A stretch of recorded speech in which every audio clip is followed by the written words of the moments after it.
Welcome to another episode of Homeschool Moms Unfiltered. I am your host, Megan, and my amazing co-host is... Hi, I'm Amanda. Hello. We are your destination for a glimpse into homeschooling from an anti-influencer perspective. We don't do the highlight reel, our lives are so perfect, our kids are perfect all the time, every day is sunshine and rainbows thing. That's not our jam. No, it's not.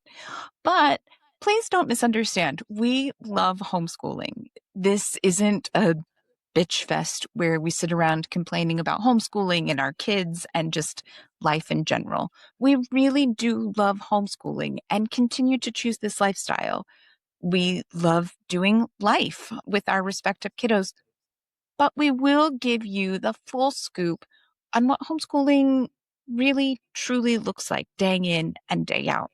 We have great days and we have hard days, and we feel the weight of all that goes into managing our kids' education, just like you do. Yeah, true story. We've been at this a long time, but that doesn't mean that when we enter a new phase of homeschooling, it doesn't take us a hot minute to readjust, or that we don't need to course correct when something that was working all of a sudden goes completely south. I mean, hello, even if you've gotten into a solid groove with homeschooling, along comes puberty. Holy crap, along comes puberty to really show you just how little you know about what you're doing. This is true. I was just talking actually with someone during a recent coaching session about how kids have these pretty significant developmental changes every about 3 years, right? Like it's just in general the way that they develop and the way their minds change.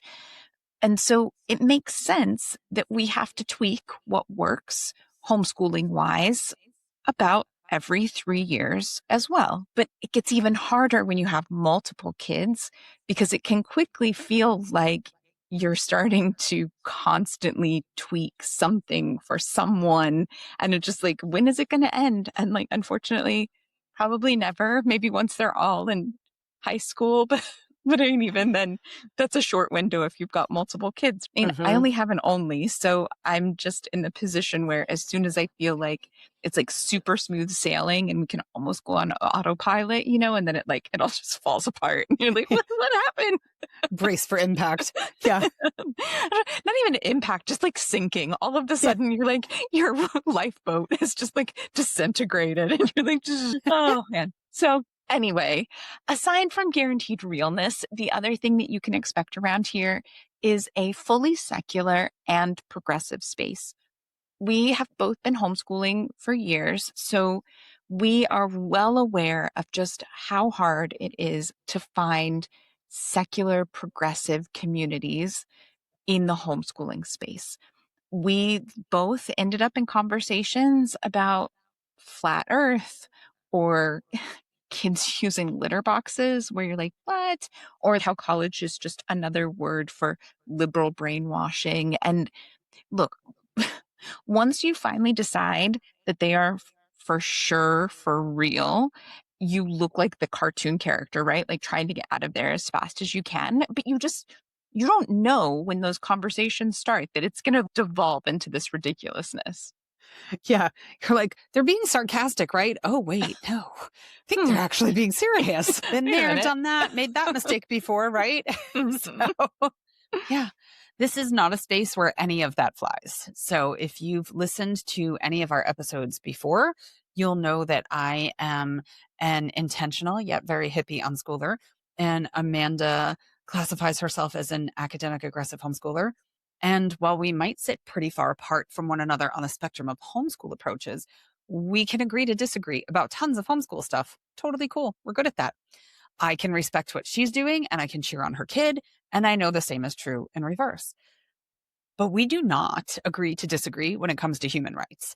So if you're a homeschooler that thinks crusty old white guys have no business dictating what goes on in your uterus, we should be friends. If you're disgusted and baffled that grab them by the pussy wasn't the end of that despicable man's political career, join the club. Like, how is this still going on? If you would cross any river, desert, or sea to protect your children and don't judge others who do the same, borders be damned, then you're our people. give us a follow wherever you're listening, on social media, on Patreon. There's a free follow option on Patreon where you can follow for bonus content, but you can just kind of bask in the joy of finding life-minded homeschoolers and keep in touch with us on any platform that you hang out on, because it's rare in the homeschool world to find this vibe. Yeah, true story. But we're here. Yay. Some days better than others. Yay. We're here. All right. So, what are we chatting about today? Today, we are digging into all things diagnosis, IEP, and accommodations. So, many people understand how those things relate to the traditional school environment or like any sort of brick and mortar situation. But let's talk about how it all works when it comes to homeschooling. And like so many other aspects of life, a lot of these questions are answered with, well, maybe, or I mean, it depends. So whether your camp labels are negative or camp, I need all the data I can get, we've got you covered in today's conversation. I mean, at least hopefully. But first, we try to start off every episode with a weekly recap. It's part of our keeping it real vibe around here, just in general. So, how's your week been, Megan? I feel like a little bit of a broken record, but busy. Okay. busy. We've been working on this book for ages, which is super exciting. It is aptly titled The Only Homeschool Book You Actually Need. We've been working on it for over a year now, and we are so proud of it. It is a modern and secular guide and an interactive workbook to help you plan out your homeschool journey step by step. We have read tons of books on homeschooling, parenting, education, you name it. And we love learning new things.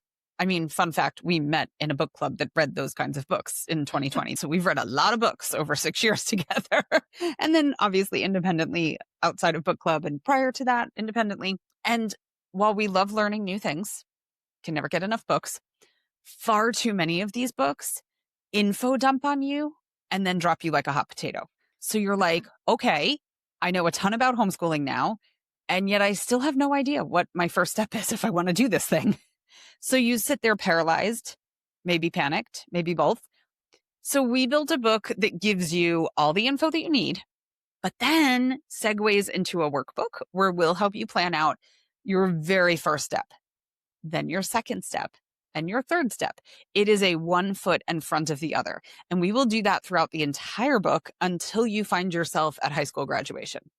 Hence the name, The Only Homeschool Book That You Actually Need. So give us a follow on Facebook, Instagram, Patreon.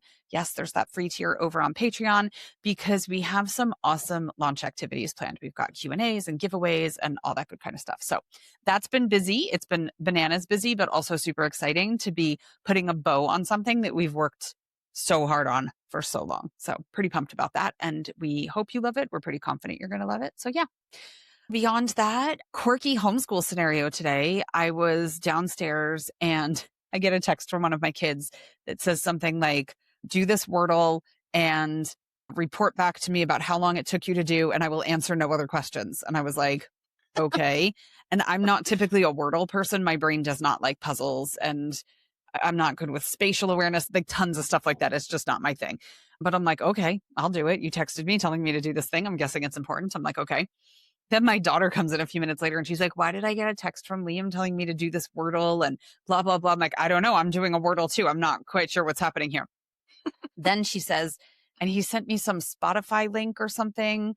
And she opens it up and it was some piece of classical music. And I'm like, okay, I have no idea what's going on at this point, but I'm working on the Wordle. I'm terrible at these sorts of things. And I'm like, this is not a word. Like, what the heck could this be? And I'm going on and so it had something to do, he was in statistics class. So it had something to do with math, and so because we were supposed to time ourselves. And then she had a classical music factor because there was something in there to check and see if it was going to help her with her Wordle or not. And what I never got the word. She got the word. I don't know what was going on because then I was cracking up. He was like, Aiden already did the Wordle today. And then I sent it to dad and dad this. And so it was like a whole situation. I'm still not entirely sure the full scope of what was going on, but he was in class on OutSchool at the time. So it was part of something related to statistics. So yeah. But yeah, that was basically that. It was my daughter's birthday the other day. So that was fun. Family dinner kind of thing, whatever. But yeah, that's kind of pretty much it. We're just kind of winding down.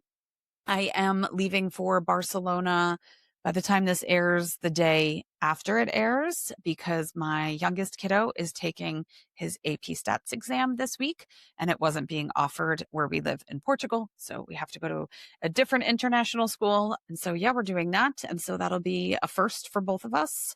So we'll see how that goes. But yeah, it'll be good. We'll see. And yeah, pretty much it. How about you? What's new in your world, Amanda?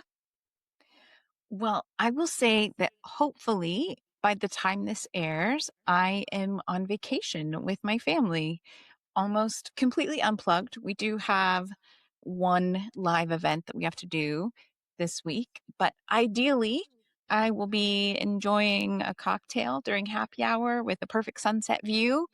But for right now, I am happy to report that the laundry from our last family vacation, which, yes, was more than half a year ago, last year to Bali, has been washed. Now, primarily it was washed so that it could come with me on my month of May travels, but whatever. The details are not important. What is important is that the laundry got done. For those following along, Grandma's sugar cookies did not get done, though we did finally decide that we are just going to do Christmas in July again. This is something that we have done off and on for many years.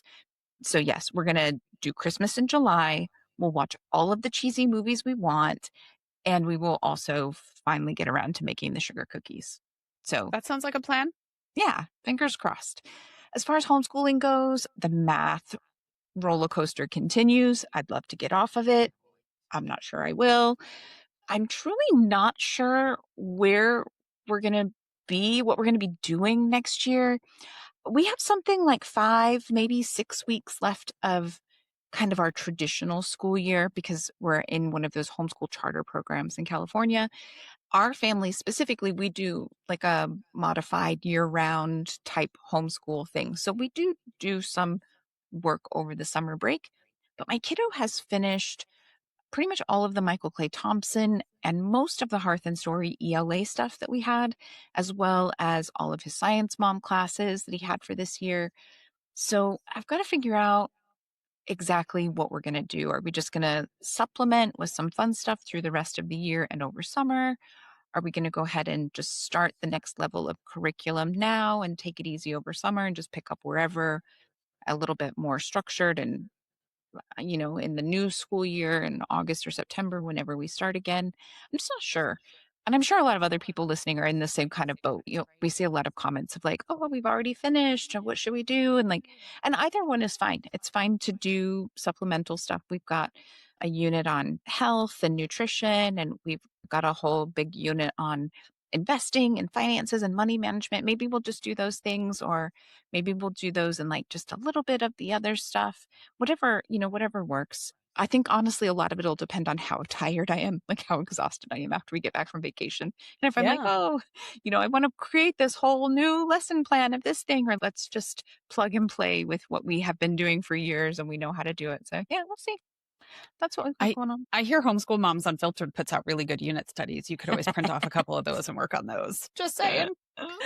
Yeah, it is time to do some. We actually put them in with other things. So a couple weeks ago, we had one on, I can't remember the exact part of history, but some European history stuff. And so we did the potato one, all about Mm, potatoes, because it has that great information on the Irish potato famine.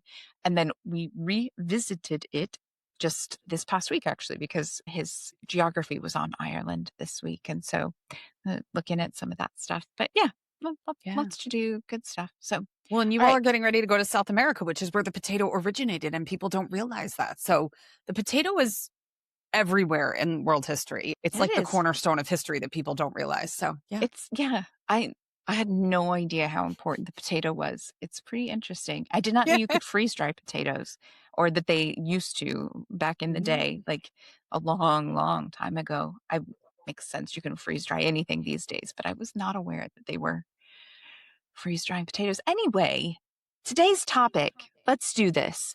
It is multifaceted, nuanced, and honestly, given the political climate as we record this in 2026, more than a bit complicated. Okay, Mhm. so our big questions of the day are number one, do homeschool kids need a diagnosis for things like ADHD, autism, dyslexia, or other learning differences? And then the second part of this is, does your homeschooled kiddo need an IEP? Yeah. Both solid points, both stuff we see come up every single day in homeschool related conversations. So Yeah. let's do this. You might be thinking of these questions in the context of your current stage of life, which is valid. But as you're listening, we're also going to address how these questions hold up over time. So if you're homeschooling an 8-year-old and you're able to accommodate everything that needs to be accommodated and you're thinking, I've got this, this is good. We're going to be talking about things like dual enrollment and SATs and APs and other programs that might be in your kid's future. And so what is today might not always be the case. And so it's just kind of something to think of as you're listening.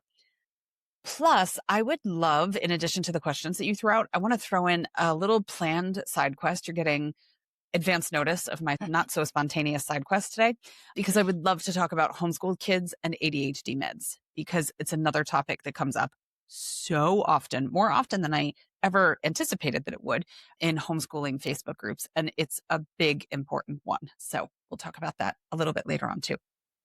Okay, great. All right. So before we jump in, let's do a little, shall we call it level setting around the term IEP? This is one of those terms that gets used and thrown around all the time, but a lot of people are like, well, I mean, I think I know what it is. So an IEP stands for Individualized Education Program. And at its core, it's a legal document used in public schools. Some private schools will use them, but it is not required in private school. So for kids who qualify for special education services, it details specific needs, accommodations, and expectations for growth and improvement and how that's going to be judged or quantified along the way. But in real life terms, it's basically a plan that says, hey, this kid learns differently, and we are legally required to support them. And these are the specific ways we're going to do that. Now, will they actually do that? Yeah, I was going to say, in theory, at least anyway, my one and only IEP meeting had nothing quantifiable or actionable as far as how we were going to support my child. So many people, and I know I'm not alone, many people who've been down the IEP path know that sometimes the document isn't worth the paper it's written on. That was my experience. Either because the school doesn't have the resources to provide the legally required support, or the team doesn't have the skills to provide what's been outlined in the document. Maybe a combination of those things. And listen, we are huge supporters of public school. We are not in the camp that is very loud right now politically that feels like it should be disbanded and defunded and all the. You can't have a functioning society without an educated populace like this. Go vouchers. Everyone Right. can go to Christian school and it'll be fine. Yeah, exactly. So we support the public school system. We support teachers. We think they should be paid their value, all of the above. However broken the system may be, it deserves to exist. But that doesn't mean that every teacher who's in the public school system is well versed in every neurodivergent diagnosis, every learning disability, and has the skills to support learners in the way that's needed. We've talked about it before on the podcast. I've gotten multiple emails from the state of Florida inviting me to job fairs and telling me there's no experience necessary if I would like to come teach in Florida schools. So that doesn't mash too well when you have a kid with really specific needs. Well, yeah, I mean, that's true. And look, some families are very lucky and they have great teams and they are very happy in their brick and mortar school. Their kiddo is thriving with an IEP, and that's wonderful. We truly, we love that for them. I say that not in a sarcastic way. Like, we love that for them. If it's all going well and you're really happy with it, that's amazing. If it is, you're probably not listening to a homeschooling podcast, though. You're here because it's not going well. Let's be honest. Yeah, but I mean, you might be listening to this and be like, oh, well, like my sister, it's Right. fine. It's all going well. Like, what are they talking about? Right. Like, for some True. families, it does go just fine. But a lot of families find themselves homeschooling and either wondering if they should somehow bring their IEP home with their kiddo, or they're trying to figure out how to get an IEP for their kiddo who has always been homeschooled, but they think that an IEP would be helpful because they're noticing some things. And so let's just start with the IEP itself. Are they a necessary tool? Are they a necessary document in the homeschool world? Maybe. We told you there'd be some maybes today. So in homeschooling, you can often meet your child's needs without a legal document. After all, you get to create the ultimate individualized education plan or program as a homeschooler. You don't need permission to slow down a curriculum. You don't need permission to change your curriculum. You can let your kid move while learning or take as many breaks as they need. You can follow interest-based learning or implement any accommodations you think would be useful. You don't need anyone to give you permission or even really strict guidance on how to do that. So, in other words, and if you listen to us on a regular basis, homeschooling equals an enormous amount of flexibility. Even if you live in a high regulation state, you have just all of this flexibility for how you implement it and how you do it in your own home. And it doesn't violate any of your state laws. Now, in the school system, they can't treat each child as an individual. There are just too many kids. So meeting a kiddo where they're at organically, it just isn't an option. Plus, the reality is it's a government institution that works with children when you're not around. So for better or worse, there is a fair bit of CYA involved in the process. They can't just give your kiddo more time on a test because a teacher is like, oh, I see this kid definitely needs a little bit more time, because inevitably there'll be some other mom in the office pitching an absolute fit that her little one definitely deserves extra time too, and they need this special treatment. And the IEP is a tool that legitimizes and streamlines those parts of the process. It means that you don't have to continually argue. Well, that's not true. Legally, you don't have to argue for the extra time. It should be there. It shouldn't be a problem. And you don't have to fight those kinds of fights. You might have to remind certain teachers that they're supposed to get it, but you don't have to fight for that in that same way. Yeah, instead you fight to get the document implemented. It's like phase 2 of the process, right? Yeah. All right, so if you listen to what Amanda just said, it's all true. So you might be thinking, oh, bingo, don't need that. I can check get IEP off my to-do list. Not necessary. Here comes the maybe, okay? So it really depends on how IEPs work in your particular school district. Sometimes IEPs might open up services like speech therapy. It might make certain therapies or services attainable in a way that would be too expensive through private pay or even copays through your insurance, because as many of us know, insurance seems to be less about providing benefits and services and more about putting hurdles in your path between you and the treatment and services that your kiddo needs. Or in other words, putting hurdles in the path between the insurance company and the paying of those services, because they don't want to, and they're masterful at getting away with not paying for them. I mean, I was just telling Amanda the other day that I was disappointed because I'm going to be in the US over the summer and I cannot align my schedule with the dates that Luigi the musical is showing in New York City.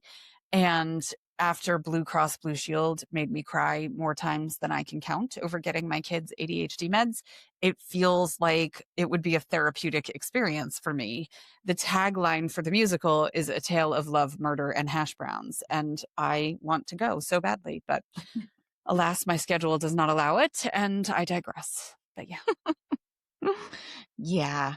So, all right, back to the IEP. If the IEP might not be necessary, depending on where you live and what it does for you, does getting a diagnosis really matter then? For us, the answer to this one is much more clear, and that's a yes.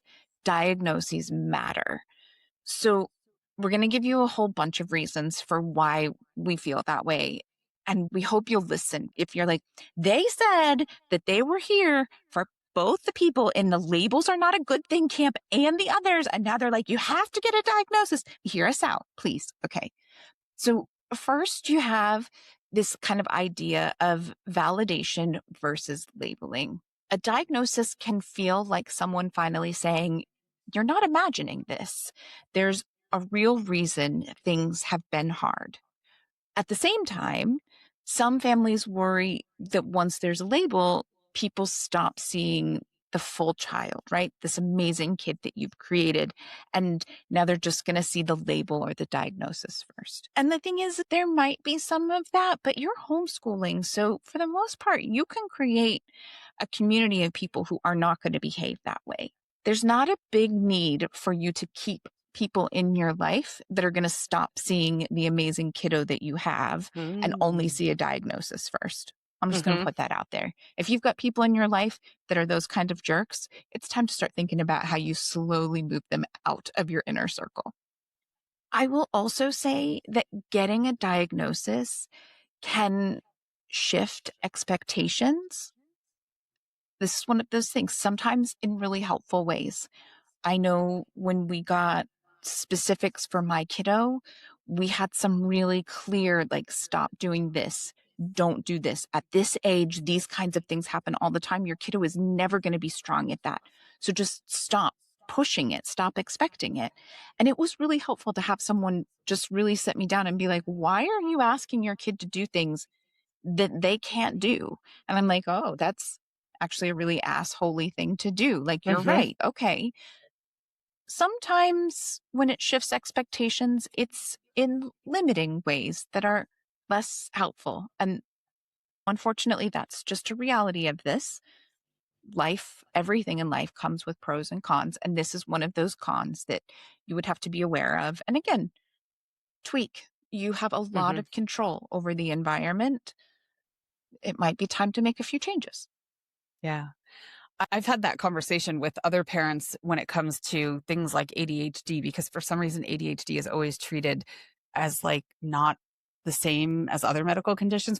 Like, it's so strange to me when people talk about, we'll get into meds later, but when people talk about meds and I'm like, if your kid was diabetic, would you be like, I'm not so sure that we want to do insulin, right? You know, like stuff like that. But when you say it shifts expectations and then you know to stop expecting certain things, it's like, if you know there's certain things that your kiddo is probably just not going to be capable of doing, you need to know that. Because if you had a kid who was sight impaired or blind, you wouldn't be like, just try harder. I don't understand why you can't focus and see the things, right? It's like, it's the same concept. But if you don't know that, then how can you work with it, right? Yeah. I've also heard people worry about potential career issues with diagnoses. And I get it. I mean, I think if you're taking ADHD meds, stimulant ADHD meds, you can't be a commercial pilot. I think there's military exclusions for certain diagnoses, which right now, as we're talking about the draft, I'm thrilled that my oldest son is autistic. I'm like, you don't want him. He won't be helpful for you. Don't take him. So I'm like, as they're like drafting Everett, let's draft them all.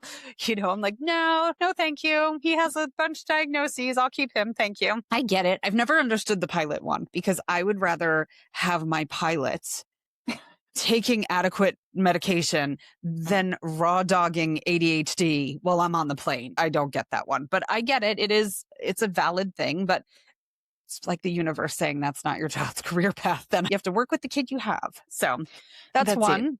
I mean, whether Yeah. you agree with the rules around it or not, I'm not positive that a person who needs medication to manage a condition should take the job without the condition being well managed to make sure, Yeah, not so much. Doesn't make sense.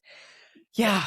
Now, I will share an interesting tidbit for you. Here in Portugal, very different mentality when it comes to diagnoses, because there's a thing where once the kiddo has like an autism diagnosis, it's like the scarlet letter. And so there are a lot of people who avoid the diagnosis because their kid will be treated differently, but not in an okay way at school or something like that.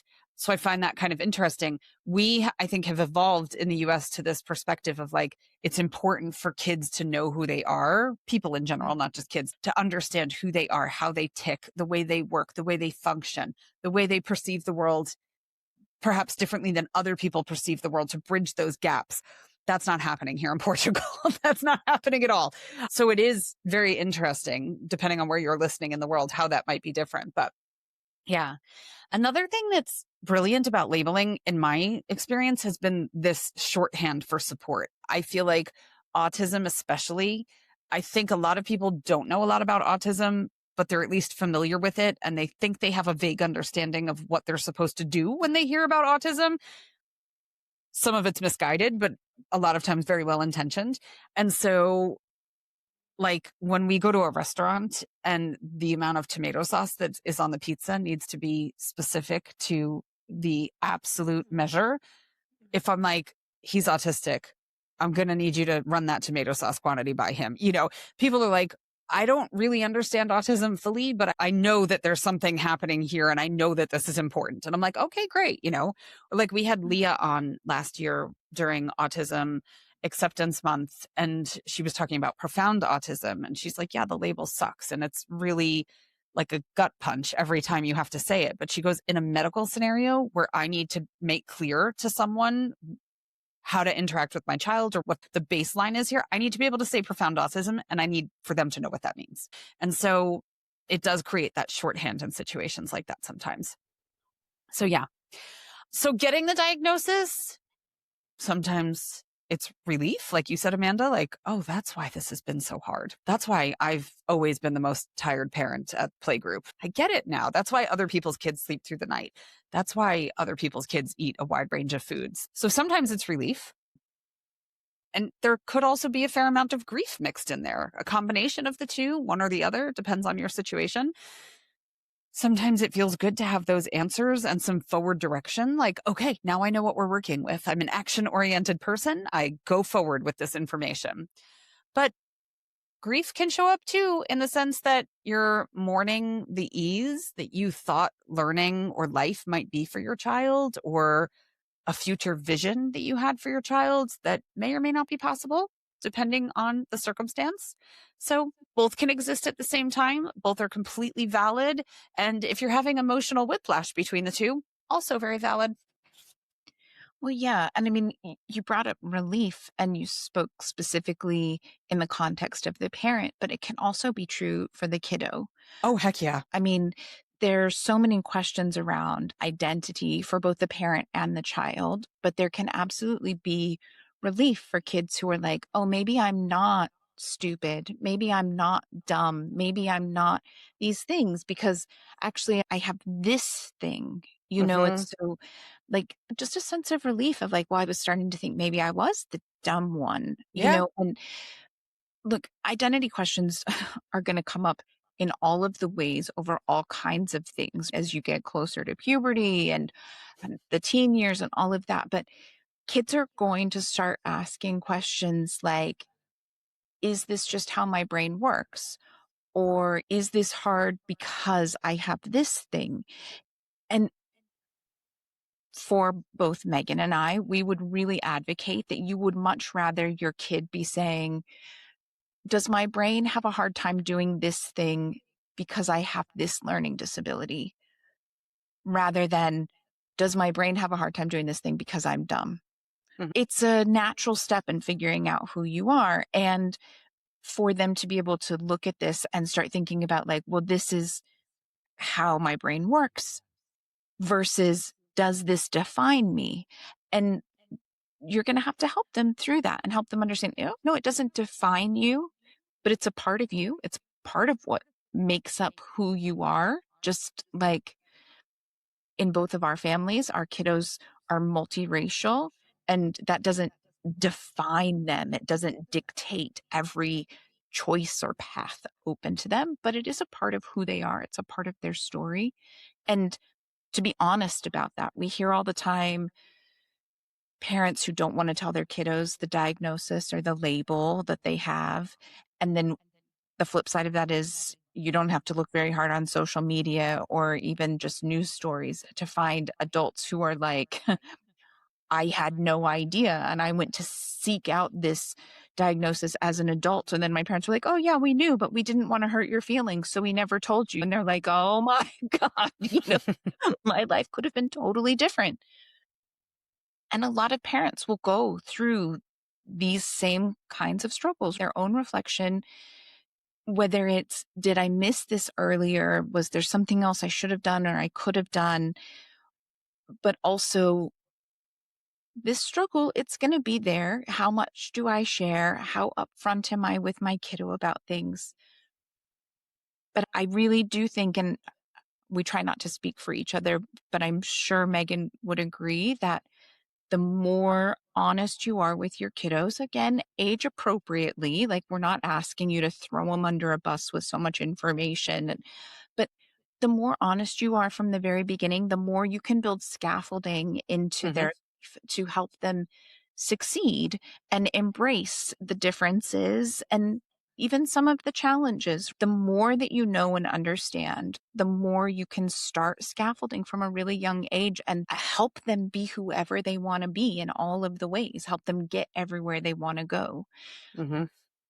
Over time, the goal truly is helping the child see the diagnosis as information, not a limitation, not a label, but something that helps them understand how they learn, how they move through the world, and how they're best going to succeed. And hopefully you, as the grown-up in the equation, are also there at that point, hopefully sooner than they are. I would say at the end of the day, a diagnosis provides you and your kiddo with knowledge. A diagnosis doesn't change your child in any way, shape, or form, but it gives you language. And the reality is access. Yeah. I think one of the most helpful things people can do when they get that diagnosis is to fill their social media algorithm and their bookshelves with influences that will help in this scenario. And so we've got some suggestions for you, but it's funny because I typed up my notes for some of the people that I wanted to include in this and whatever yesterday. And then it's so funny because today in a Facebook group, and I just thought of it, somebody posted. Now, this is somebody who's posting under a business account. Their Facebook business name or whatever is Early Literacy and Parenting with Gladys. And so she's engaging in homeschool groups to try to start a business or whatever. Okay, fine. But what was super interesting was her post says, parents, do you stay calm when your child is being difficult or do you react instantly? Be honest. So do you have a first impression of that, Amanda? Is there like wording in there that just like, gotcha? Well, I have a pretty good idea where it's going. Yeah. It's going, you'd never pay her to interact with your child at all, but not in a million years, right? Because I'm like, in the Ross Green book, The Explosive Child, he talks about kids do well when they can.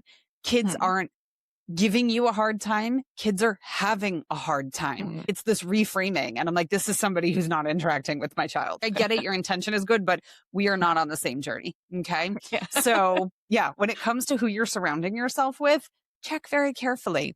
Some neurodivergent creators that I love, NeuroWild, and what a talented artist also NeuroWild is. They do these amazing cartoon sketches that kind of work through all this stuff. And there's one in particular when you're talking about like, will this define my child if I get the label?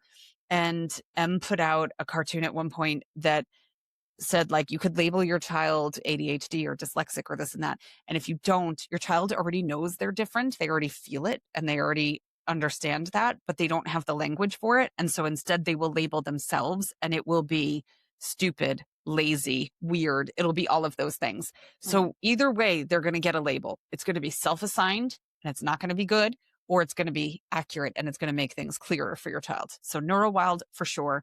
My favorite, Joe, and it's just J-O, and favorite is spelled with the U because they're Australian. Love, love, love. Love my favorite Joe. Great. Kaylin Partlow, who was on Love on the Spectrum for just one season, but she is an autism therapist, and she's written a book called, I think it's called My Life on the Bridge. Amazing. If you're looking for an adult autistic perspective, love her. And if you see puzzle pieces on anything autism related, please run. Please run. If you need to know why, Google autism puzzle piece ableist. There you go. You'll find it. Jonathan Mooney's books. Jonathan Mooney was one of our first book club selections. We had him on. Amazing, amazing, amazing. Read The Short Bus, read Normal Sucks. Normal Sucks is one of these books. It's like a you'll laugh, you'll cry book because he's funny as hell. And yet there are aspects of his story that are so heartbreaking from his own education that you will also cry. Absolutely amazing. Debbie Reber's book. We did book club with Debbie Reber at one point. She's also been on the podcast, her book Differently Wired. And she also runs a community for parents of neurodivergent kids. Amazing book. But it's interesting because somebody put out a thing saying that one of the side effects of ADHD medication should be rage, not because the medication actually causes rage, but that once you've started taking ADHD medication and you realize that your brain can function that way and that your brain is capable of that, and it can be quiet in that way, and you can function and move through the world so much differently, that you become rageful that you didn't have it sooner. And in the cases that I've seen, it's adults who are now discovering this, and it's been withheld from them their entire life.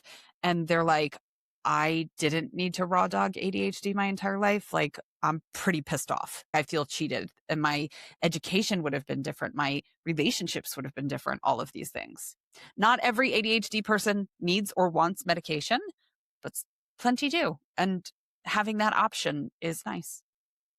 Yeah. Well, I mean, I'm in one of those parenting groups where everyone was due in May of 2017 or whatever it is. And in that group, there's, I don't know, we started with like 130 people. We're still maybe at around 100 of us.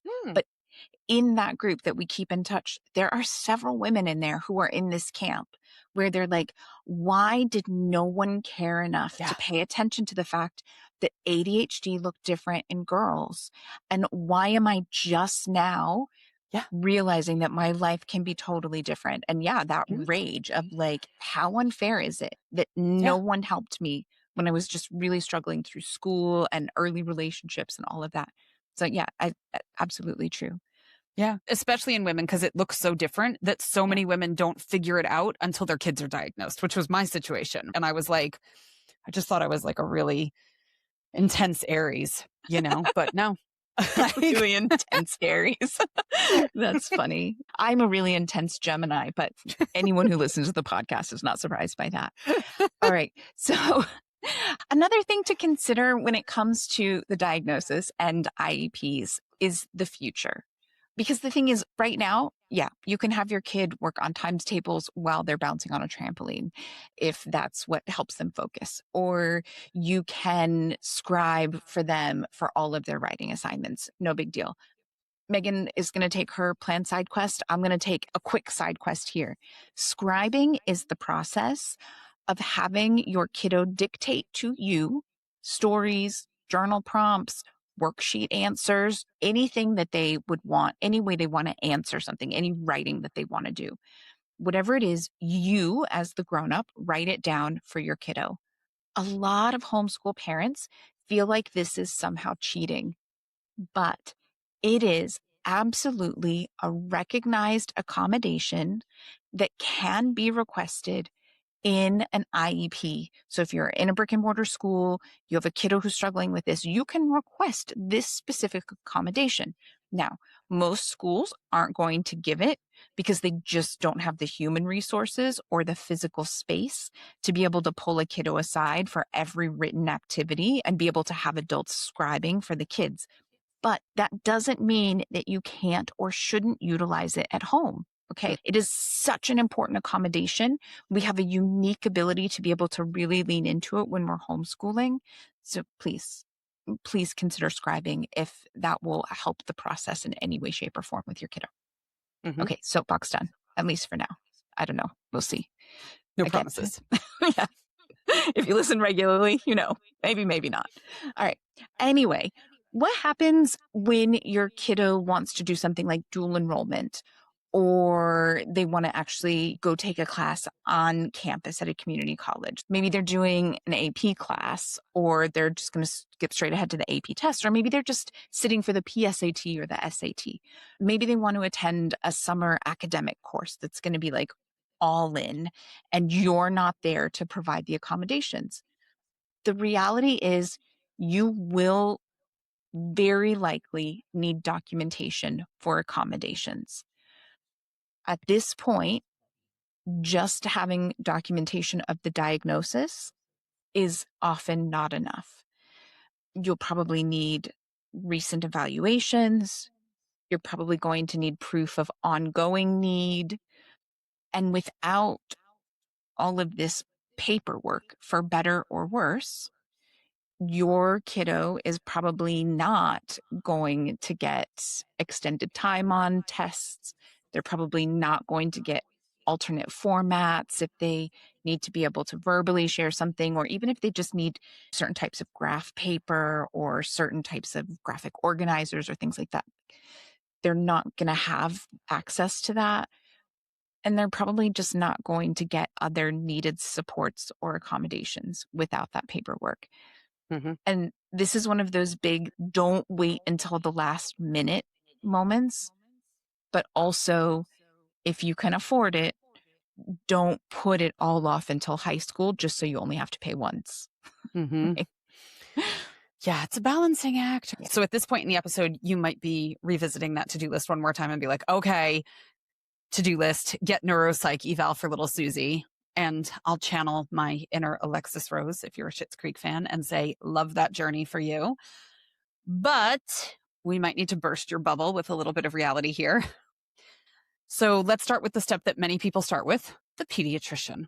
I mean, you can start there, but really no matter what they say, it wouldn't be my stopping point. And I definitely wouldn't take meds related to ADHD or anything mental health related from a pediatrician. That is specialist territory, and you need a specialist. For example, for ADHD, they typically work off this super wimpy screening tool called the Vanderbilt ADHD Diagnostic Rating Scale. The Vanderbilt is to a full neuropsych eval what taking someone's blood pressure is to a cardiac workup. They are not the same. The blood pressure check can tell you, hey, something might be off here, but it doesn't tell you why.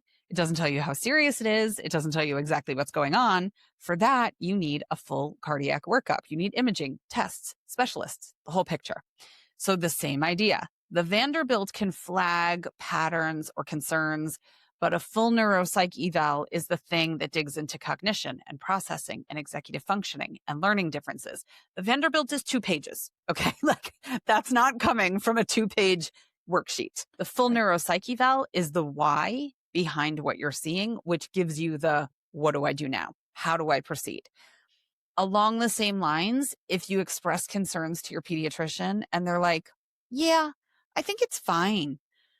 Trust your gut. Go to a specialist. I mean, how many stories do we hear where people are written off by a doctor and they push and they put, and sure enough, it's a thing. So either way, it would be great if you could go see a specialist. Yeah, I will totally agree. But we will both admit that's easier said than done, especially in the United States, thanks to the American medical system. I will say for me personally, my pediatrician or our pediatrician was incredibly helpful when it came time to find someone familiar with our specific, less common or well-known concerns. That said, even though we went through our pediatrician, our insurance wasn't touching it with a 10-foot pole. And a lot of people are going to find this. There are barriers to accessing this with any sort of financial help. insurance coverage is incredibly inconsistent, but a general rule of thumb is that insurance won't cover learning disabilities. You have a better chance of having it covered if there's a chance medication will eventually be necessary. That's not by any means, run it through your insurance if you feel comfortable, see what you can make happen. But that's just kind of a general rule of thumb. Wait lists are long, especially at the places that will run it through insurance and try to get some insurance coverage. Private testing is expensive. Even going through a place that will run insurance, but then it ends up not being approved by insurance is very expensive. Going somewhere that specifically does private testing can sometimes be a little cheaper because they know people are going to be paying out of pocket and they understand that and they can work with you a little bit more than maybe the average practice. There's also public school evaluations. They can be slow. They can absolutely be gatekept. I know in a lot of states, if you have a kiddo who is gifted, it can be almost impossible to get a public school evaluation as well for reasons that we've talked about in other episodes and we'll touch on a little bit later. It's inconsistent depending on your district. School evaluations are not typically comprehensive. Some places you'll get a really great one, but oftentimes it's missing some really useful data and information. The reality is schools have a bit of a vested interest in telling you that your kid is fine. And again, this isn't always going to be the case, but they do have to provide services if they say that there's something wrong with your kiddo. And the more they find, the more in-depth the cost and the amount of human resources and that sort of thing. And so there's definitely a weighing there of what they can afford and what they can do. The pros, it is free. If you are eligible for a public school evaluation, if you can do it through your local school district or something like that, it is free. It is extra information. I would just say if you do one and you get it back and you're like, I don't think that they got the whole picture. I think they've missed something. Just keep in mind, I know time is money, but it was really just your time. And so now you might have to explore other avenues. It can lead to an IEP or a 504, which depending on your situation, depending what's going on, that might be helpful. It's very easy to get it when you go through the public school to do those kind of next steps. But there are other ways to also get an IEP or a 504. It doesn't have to be with the public school evaluation in this regard. Keep that in mind. If you're going the private route, it is faster, usually. It is usually more thorough, and you do usually have more control. If you're going private, it is generally easier to say, I have concerns about this. Are we sure we really looked at that? The kiddo was really tired around this, and so could we maybe redo that again or do a little bit more there? You're not going to have that same kind of control if they're running it through insurance or through the public school. But again, as no one is surprised, the con is that anytime you pay private pay for anything in the United States, it's like you just start seeing the bags of money flying away. It is what it is. Yeah. Well, and when we're talking public versus private, beyond what you've already said, and I can't even believe that we have to have this discussion, but right now there's an extra layer of complication to consider, and that's the current political climate. We have video clips of RFK talking about sending people to work farms for ADHD or to get off their SSRI meds. There's talk of using insurance records to create an autism registry. And when RFK talks about autism, one of the first things he says is that these people will never hold a job or pay taxes. So it has a particular 1930s, they can't contribute to the state vibe. And we know how well that ended for people who were different. And if you're not familiar with how that ended, you need our How Democracies Crumble unit study, because these two concepts are straight out of the Third Reich playbook. This is history repeating itself. So that's scary. Yeah. And I mean, going private can help with some of these things, not filling prescriptions. That's still going to get you on a list. But the diagnosis piece would remain private. It doesn't necessarily go on your medical record. But again, there's a lot of privilege wrapped up in that. But also, I hate to be a Debbie Downer here. If you listen regularly, you know I'm the like, there's always a silver lining person.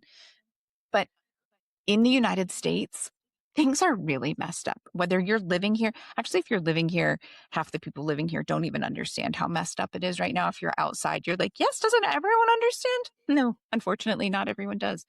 But it's going to take us years, probably decades, to undo all of the really awful systems and backsliding that has happened recently. This is not a wait until Trump is out of office and then it will all be fine situation that we're in here. Sure, it might be a bit better, but the reality is we've got loads of elected officials from the federal level all the way down to the community level that have supported the worst of what Trump and his buddies have pushed through. So if you're planning to wait until it's significantly safer in the US specifically, I'm afraid your child is going to be a full-grown adult well before that happens. So I do strongly believe knowledge is power, and they deserve that knowledge and that power sooner rather than later. Yeah. Yeah. It's a shit situation, but it's the reality. Yeah. I mean, aside from your child ending up on a government list for being a degenerate member of society who can't pull their weight, we're also seeing school funding resources being cut like mad. So if you're thinking IEP and speech therapy and this and that and whatever, if it previously opened up services, that might not be the case anymore, and it might not be the case for a while. We're also seeing protections for marginalized groups being stripped across the board. And like you said, we don't see anything changing in the immediate future. So continued changes to benefits and services are likely, unfortunately. Yeah, no. If you're watching video and you see me like laughing, it is totally a situation of like laugh or I'll cry on the podcast. Exactly. And like you just have to take it as sarcasm and like, how the fuck did we get here? Okay, so before we get into Megan's planned side quest about ADHD meds and homeschooling, let's just do a quick little recap. So reasons you might pursue a diagnosis. You need accommodations, whether that's for standardized testing, college, dual enrollment, etc. You want clarity and a better understanding of how to help your kiddo succeed. You want access to therapies and services. Your child is struggling in ways that you can't fully support on your own. Your child's mental health will likely benefit from a better understanding of how they tick and why things are different for them. You might want to be prepared when you enter a season where formal documentation might be necessary, like we were talking about. You might want to meet your kiddo's needs at the highest possible level. And the reality is neurodiversities tend to travel in packs. It is unusual, though not impossible at all, for someone to only have one single neurodivergence diagnosis. So a lot of times neurodiversities mask one another in ways that make it really hard to tell exactly what's going on without a full professional evaluation that can tease apart all of the different pieces. Yeah. Okay. But we cannot cover this topic without dipping our toes into the tangentially related topic of ADHD meds. Why? Because I said we can't. So we see plenty of posts in homeschool groups where parents begin homeschooling and cut their kids' ADHD meds. It's like they only needed meds because they were in school type of thing. In some instances, cutting meds is why people have chosen to homeschool. They're like, well, if I bring them home, they won't need to take this anymore. They won't need that. And oh boy, we need to talk about this. So the reality is environment can absolutely impact ADHD, 100%. We've done episodes on why homeschooling works so well for neurodivergent kids. And Amanda went on and on before about accommodations that you can offer that they either can't give in school, etc. So homeschooling absolutely can help. But it doesn't change your child's neurobiology. Their neurobiology is still the same, whether they're sitting in a classroom at the building at the end of your block or they're at your dining room table. ADHD impacts executive function. It impacts focus. It impacts emotional regulation. It impacts task initiation, all of that starts to wrap up with mental health as well. There's so much that goes, it's not just sitting still and doing math problems. There's so much more involved in ADHD than most people realize. So meds are not just about compliance in a classroom and like, oh, you keep getting letters home and our kid keeps ending up on red and I keep getting called to the principal's office. Yeah, there's a piece of that in there, but that's not just what it's about. It's about supporting the individual so that they have the same chance of being able to function on the level playing field in so many ways. So homeschooling might change how much medication they need. It might change the timing of their medication. It might change the strategy, but it shouldn't be an automatic, I am homeschooling now. My child no longer needs ADHD meds. That's a conversation that you can have with your kiddo's doctor, not the pediatrician, with a specialist. Have those conversations. But then also, it's like when you're introducing solids to your baby and you give broccoli for like 3 straight days to make sure they don't have a reaction to broccoli before you give carrots another day. Actually, you would do that back the other way around because broccoli is a cruciferous and it can make them gassy. But anyway, I still very much remember the order of all my baby food making days. So you don't want to make too many changes at one time. I mean, to bring your kiddo home and whiplash them into homeschooling and then also take away their ADHD meds at the same time. And they're trying to adjust to so many different things and their neurobiology chemistry is so fucked up. Like, right. So the setting isn't what matters. The kid is what matters. And so there's so much more to it. Like, please, please, please, please, please do not take away your kid's ADHD meds or even make that a top priority, getting settled into homeschooling, working with your medical team. But yeah, please don't. It happens too often. Yeah. I mean, I think if there's one thing we want you to walk away with, it's this. Homeschooling gives you a ton of flexibility and freedom. You get to meet your kiddo where they are, pivot when you need to, and build something that actually works for your entire family. But a diagnosis, that that's what often gives you access to accommodations, to support, to documentation, especially as your kids get older and start navigating things like testing and college and other systems that still, very much exist. We can in some ways create a bit of a really supportive bubble when we're homeschooling, but at some point our kids have to go out into systems that we just don't have control over. And it also gives you clarity because understanding how your kid actually thinks and functions and experiences the world, that's huge. Otherwise, you're just kind of guessing. And your best guesstimate is probably great, but even for the most attuned, involved parent, it's still working without the full picture sometimes, oftentimes. Mm-hmm. Right. I, like so many other parents, had basically diagnosed my kiddo before I took my concerns to our pediatrician. And we went for a private assessment because it was not covered by our insurance. Our assessment gave us even more nuanced information and a more nuanced diagnosis than I had figured out myself. And way, way, way more specific information to my kiddo's needs and abilities than I ever could have figured out on my own with Facebook groups and Google.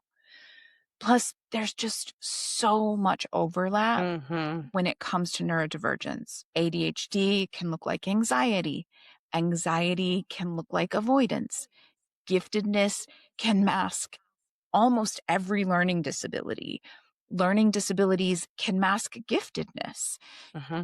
Kids can compensate in ways that make things look fine on the surface, when in actuality, they're like a little duck just paddling twice as hard underneath the surface. And I don't think anyone really wants that for their kiddo. Like, I want you to have to work 3 times harder than everyone else to get exactly where you are. And we'll give you no understanding around that, right? Like, Yeah. that's not what we're trying to do. And teasing all of this out accurately, it's just not something that you can observe your way into, no matter how closely you're paying attention to your kiddo at home. Well, have you been following Michael Threets, the librarian, and his diagnosis journey? I mean, he's got a full team of people who are looking into all, and it's still, how long did it take to get an accurate diagnosis? And I've been having something similar with one of my kids. There's a particular diagnosis that I've brought up that I'm like, I think this might be missing. And I'm seeing a lot of these things. And this is a kiddo that has a team of people that they're seeing regularly. I had the conversation this week. There's traits of this, but those traits also land in this bucket, and those traits also land in that bucket. Even when you have a full team of people that are looking at there's so much overlap that for us to think that we can do it based upon memes and TikTok videos, it's like, that's not going to work. Yeah. It's not going to be accurate. Yeah. And most families will truly benefit from the knowledge that comes with the diagnosis and the supports that information can open access to. This isn't about choosing one path and rejecting the other. It's about knowing what tools are out there. If you listen to our podcast on the regular, you know we're big fans of tools, and using the ones that actually help your kiddo, not just now, but down the road too. Because at the end of the day, that's the goal. Not proving a point, not doing homeschooling, quote unquote, right. It's just making sure your kiddo has what they need to thrive. Yeah. I mean, that's an easy point to end on, because who doesn't want their kids to thrive? I would like to make things much more difficult for my child. I'm hoping they really bomb. Yeah, exactly. I'm going to put 18 years into this and see how badly it goes. Yeah, which is laughable to think that your job ends at 18 years, but you get my point. So yeah. Oh my gosh. All right. So a lot of food for thought in today's episode. Leave any questions in the comments or come chat with us at Patreon. We have one meeting a month on Patreon specifically for neurodivergent homeschooling. So come hang out with us. Let's chat. But for today, we will wrap up with our mantra, which is the goal isn't to prove something is quote unquote wrong. The goal is to make sure your child has what they need to succeed in any space they enter. That's what we want. That's, I think, a pretty universal, hopefully, theme. Definitely, if you're listening to our podcast, we know it is, but because you wouldn't be here. You wouldn't be an hour and something into this if you weren't. Wouldn't have made it this far if you were like, no, I don't want them to succeed in any space they enter. Let Only them a couple. sink or swim. Yeah, exactly. Church. They need to succeed in church, but beyond that, I'm indifferent. They'll be fine. Exactly. Oh, I'm telling you. All right, friends, have an awesome rest of your day. Happy homeschooling. Yeah, have a great one.